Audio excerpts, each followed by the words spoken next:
Hey guys, welcome back to my channel. It's your girl Noxie, aka the girl on site, and I'm here with a special guest, guys, my very good friend, Billy Siziba. He's an architect and he is part of the next episode in our Careers in Construction segment. Welcome, Billy. Thanks for having me, Noxie. Great to be on your show. Absolutely. The first few episodes. Absolutely, Yeah. Bill. So basically, I decided to embark on this Careers in Construction segment purely just to expose careers in the construction field to people out there, because a lot of us didn't know exactly which field we wanted to pursue. You might have known that you would have wanted to be in the built environment, or you might not have known. And then you just start learning about all these different roles. So I'm a project manager, and that was the first episode in this segment. And here we are with an architect, guys. So Bill, my first question to you is, what is an architect? So architecture in and of itself is a business, it's an art, and it's a science. It's the art of creating space. We make space available for people to inhabit, for activities to take place. So if you think of spaces, you're thinking for everything from where you live to where you go to school, to hospitals, clinics, any public space, private space, even spaces for animals and machineries to exist. Wow, that's interesting. I actually didn't think of that, because so architecture in and of itself is a business, it's an art, and it's a science. It's the art of creating space. We make space available for people to inhabit, for activities to take place. So if you think of spaces, you're thinking for everything from where you live to where you go to school, to hospitals, clinics, any public space, private space, even spaces for animals and machineries to exist. Wow, that's interesting. I actually didn't think of that, because so architecture in and of itself is a business, it's an art, and it's a science. It's the art of creating space. We make space available for people to inhabit, for activities to take place. So if you think of spaces, you're thinking for everything from where you live to where you go to school, to hospitals, clinics, any public space, private space, even spaces for animals and machineries to exist. Wow, that's interesting. I actually didn't think of that, because so architecture in and of itself is a business, it's an art, and it's a science. It's the art of creating space. We make space available for people to inhabit, for activities to take place. So if you think of spaces, you're thinking for everything from where you live to where you go to school, to hospitals, clinics, any public space, private space, even spaces for animals and machineries to exist. Wow, that's interesting. I actually didn't think of that, because when you mention animals, I'm just like, in what sense? But indeed, I mean, farming, zoos, whatever the case may be, I guess every space that we occupy has to be designed, and fundamentally, that's what architects do. Exactly. Right? It's such a fundamental key thing to our existence as human beings. We've been creating space from the beginning of time. If you think about even the cavemen, to the people that stayed in huts, that was a demarcation of space. It's being able to provide shelter for yourself from the elements. It's being able to just provide protection from other animals or other harmful factors. So that's the primary essence of it. But now we see that it's really turned into more of an investment, an expression of art, an expression of your position in life. So it's really evolved into something that now is a global profession that is respected all across the world. Absolutely. I think the time actually is a very good analogy to bring up, because indeed, guys, as we progress through the existence of humanity, we've seen architecture just transform in various ways and means. And I think more than anything, it being an expression of art, I've always thought of architecture as like, what can I say? It's taking art and putting it into the built form, because if you think of a painting, if you think of a design, a sculpture, architecture is taking design into our structures. So with that being said, Bill, what is it that you like about the field of architecture? You as a professional architect, what is it that you enjoy about the field? Okay, so what inspired me when I was a little kid was I always used to pick up those Pam Golding magazines. Like literally, that's all that, because this was before internet. Like I was like 13, 12 years old, and I loved property. because I used to walk around. I had like white friends. My parents moved to a white neighborhood first time, so I was like, hey, we're seeing nice houses around the place, and I was always inspired by, some of my white friends' parents who would be renovating, and they'll extend, or they'll add a pool, or like a games room and a locker room, and these were concepts which I started to see from them, because my parents basically bought a property and never did anything to it. So I was like, wait, Mom, Dad, why don't you guys do something? You can do more. Let's fix the pool. Let's, add a trampoline. I was that guy. I was like, because I was always like a homebody, and used to love, like, you go to a friend's house and he comes to your house. So it's like our house.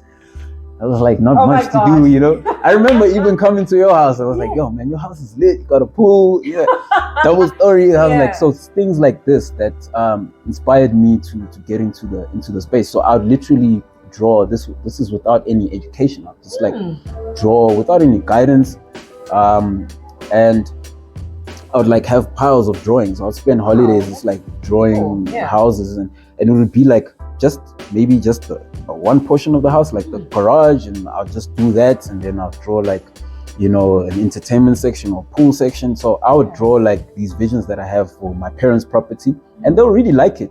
And then the first time my dad actually started to work on the house was because we had big stands.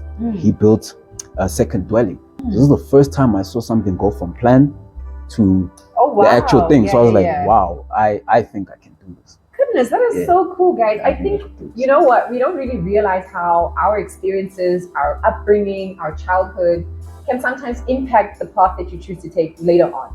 And I feel like that's so interesting, that literally visiting friends, seeing what their houses look like, comparing it to your own, just all that literally that basic comparison made you very interested in the possibilities of design. I feel like I think when you think of design, the opportunities are endless. They are endless.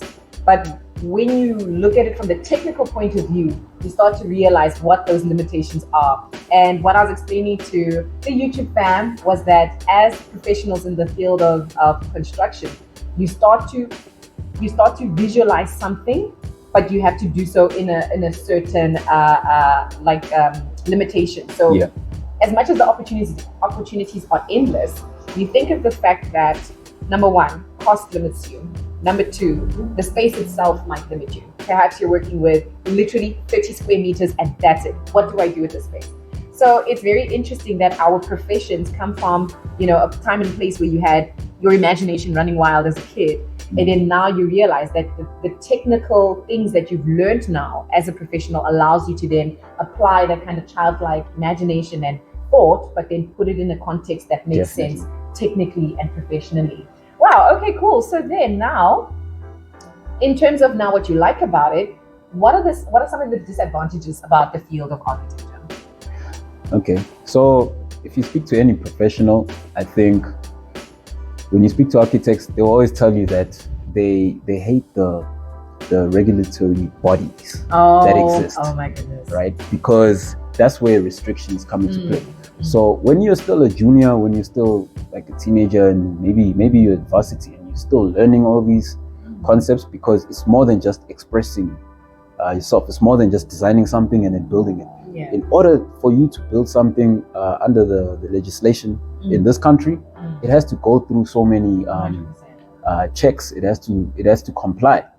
Which is great, which is why we have such great infrastructure in this country. But I think when you look at the profession of architecture, it can be a lonely road in a sense, because the perception is that, oh wow, you're an architect, wow, you do these big houses, but it's such hard work, and you have to jump through so many hoops, and staying within compliance, both from an individual perspective, whilst handling a business, whilst being creative. That's very challenging. And really, at most times, you find that passion is what pushes you. You start to feel crazy sometimes, because just getting through the varsity course in and of itself is a challenge. But now once you get into the professional field, you could either be working for a company, which then limits you, because you could be limited to a specific task in Yeah. a project out of 10 projects, and you just delegate it to that. Versus when you are, let's say, a freelancer, and maybe you're doing smaller scale projects, because there's only so much you can handle as an individual. Yeah. Some of the big buildings that you see go up.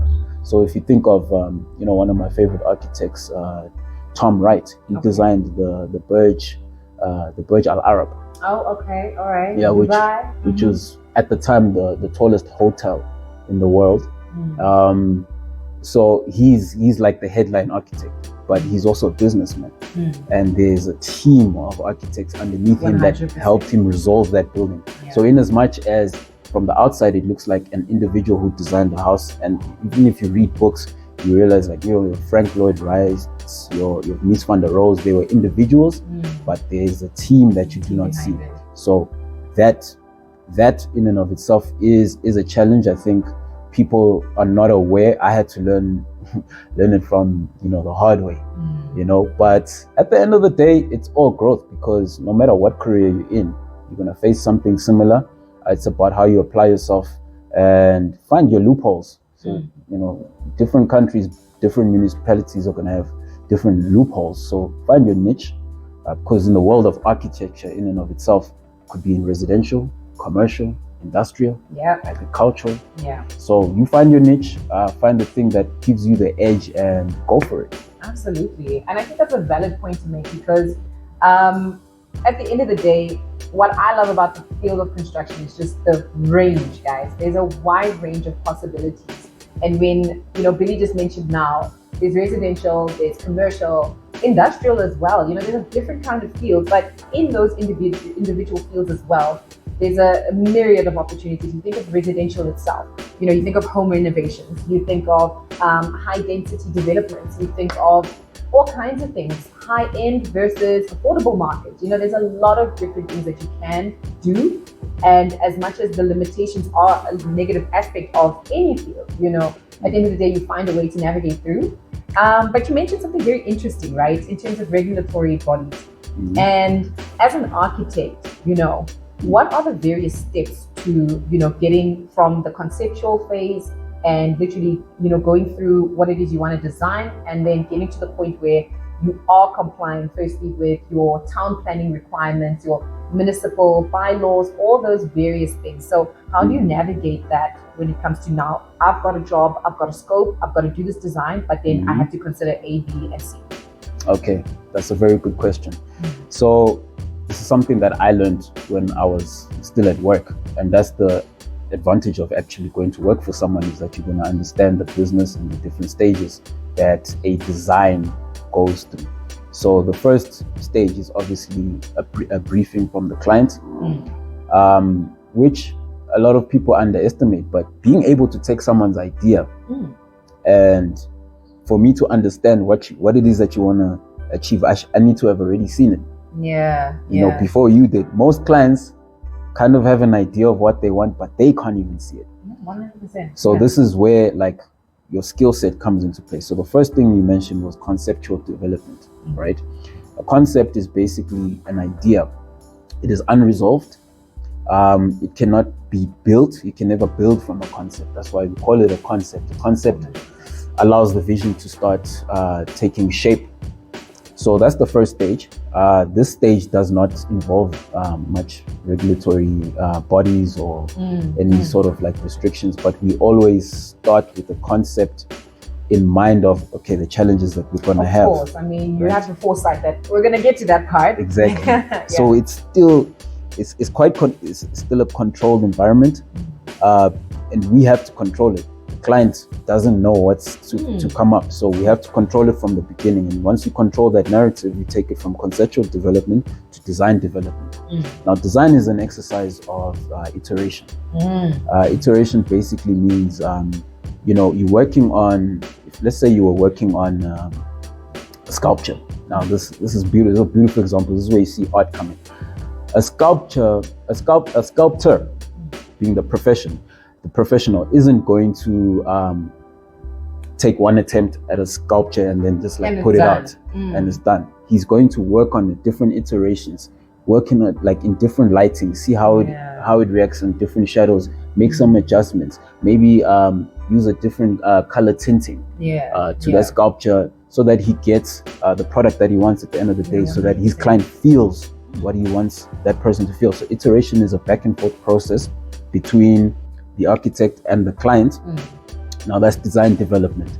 Design development also now starts to introduce restrictions, which could be coming from body corporate. So if you're designing something in an estate, then you'll have like some homeowners association body corporate which want to keep a certain image about that environment. So that's big. You need to understand the environment that you're in.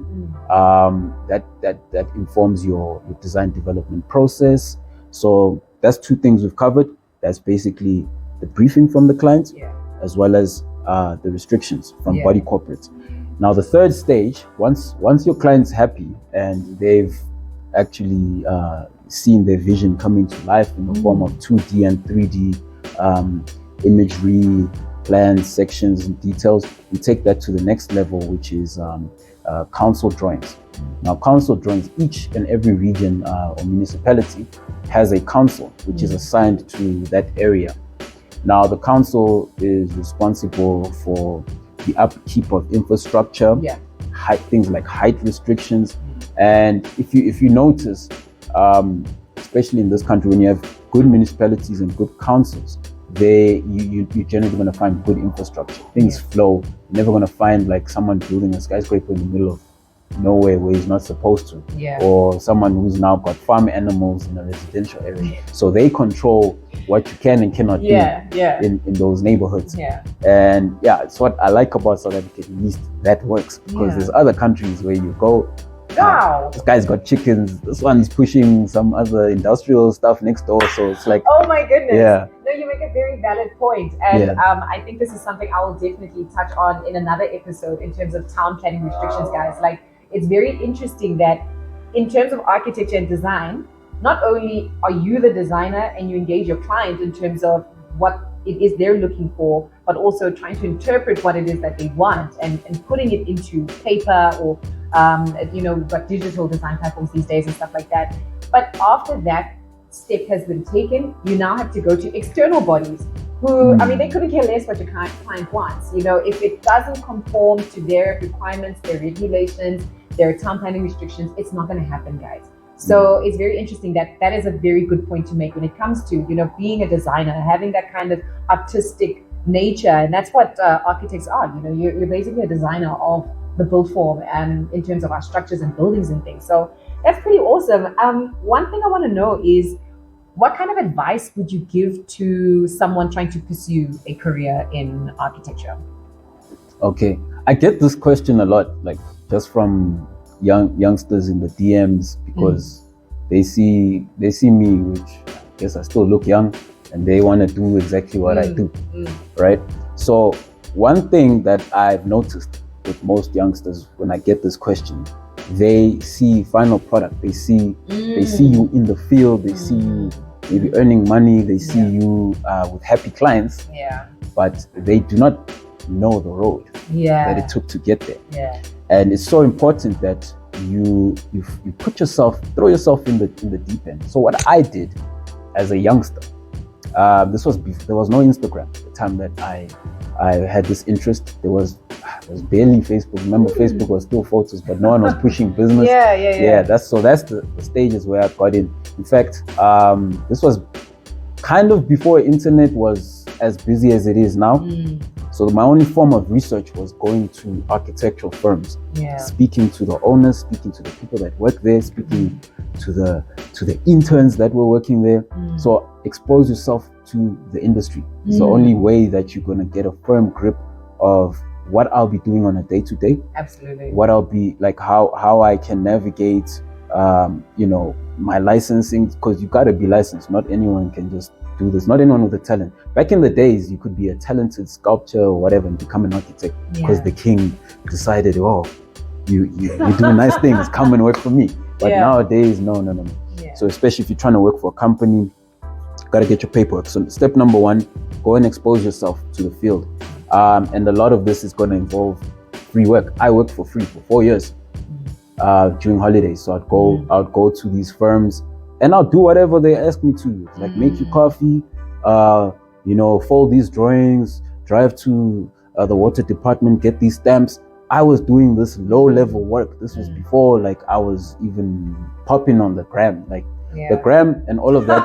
Obviously, that was my opportunity at the time, so I leveraged it. And you may get your opportunity to market yourself in another form.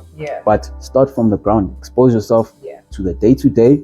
Find out what do people earn in this at this level in the field. What do the directors earn? Find out, like, as a director, what type of work am I doing? What liabilities do I hold when I design?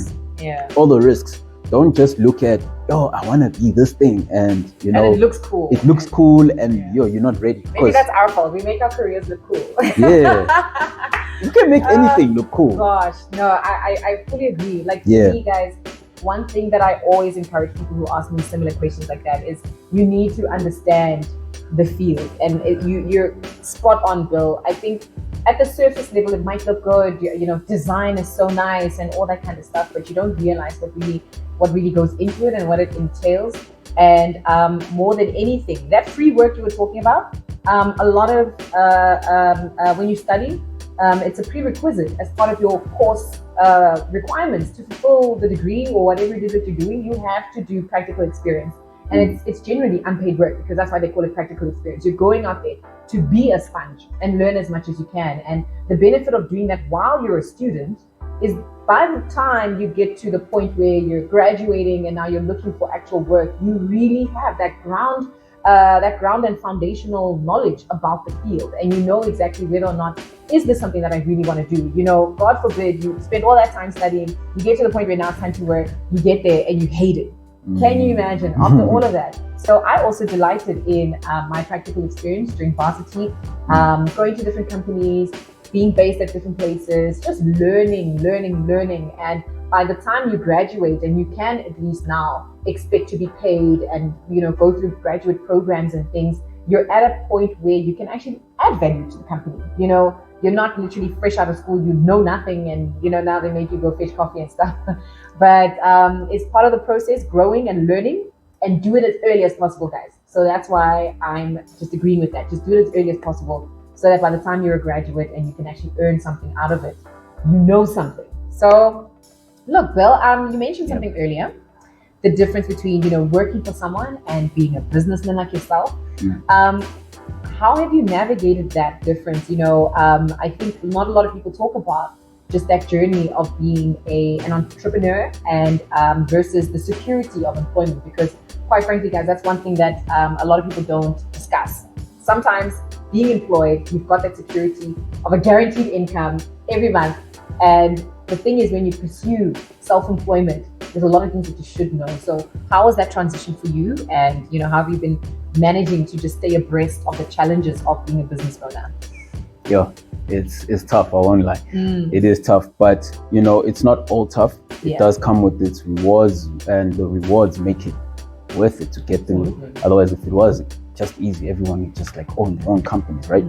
So for me, navigating that transition, what helped me a lot was I was already like pushing like small businesses prior to me getting into the business that I own now in the property space, in the architectural space. So I gave myself business experience from everything. My first ever business, people don't know this, I was a chicken farmer. So I was raising broilers and chickens.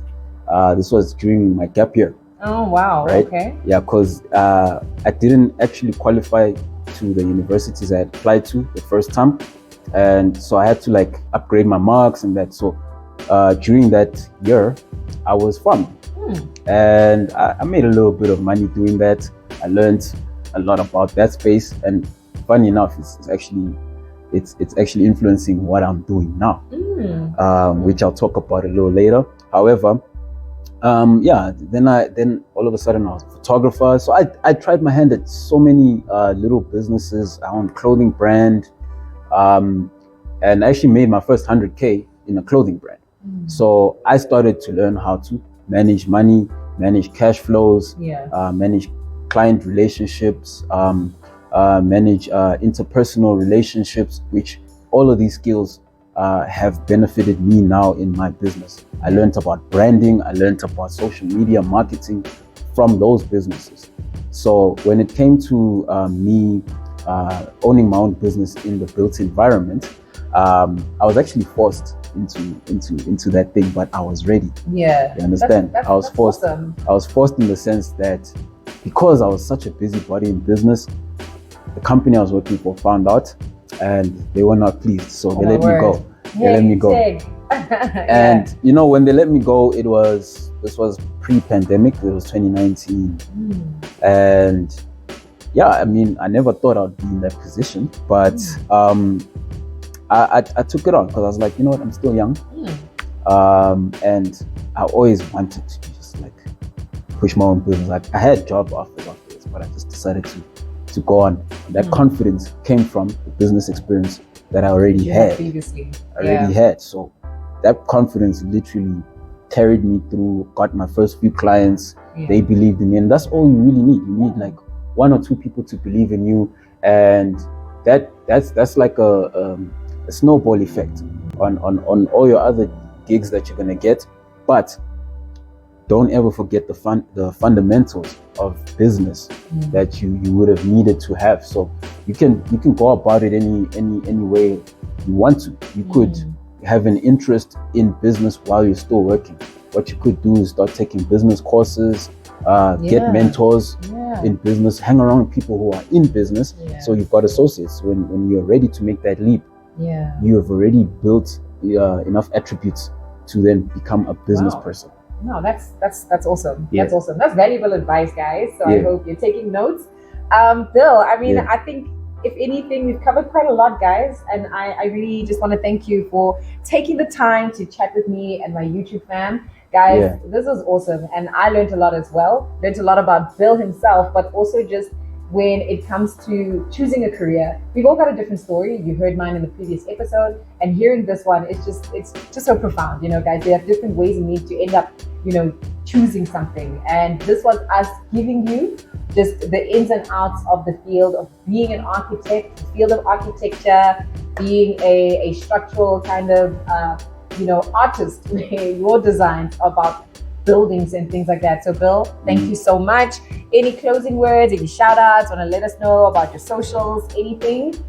Hey man, check out our social media, Kailako Properties. That's on Instagram. It's actually at Kailako, and then you'll see our logo pop up there. And then we've got a new one now, Kailax Realty, which is more like real estate brokerage. Follow us on Facebook, Instagram, and TikTok. We drop a lot of sauce on TikTok, so check that out if you want to learn more about property and the architectural space, the built environment space. Other than that, thank you so much for having me on the show. It's always a privilege and an honor to, reflect back and just see how far you've come. Also, sometimes I'm like, damn, I actually did that.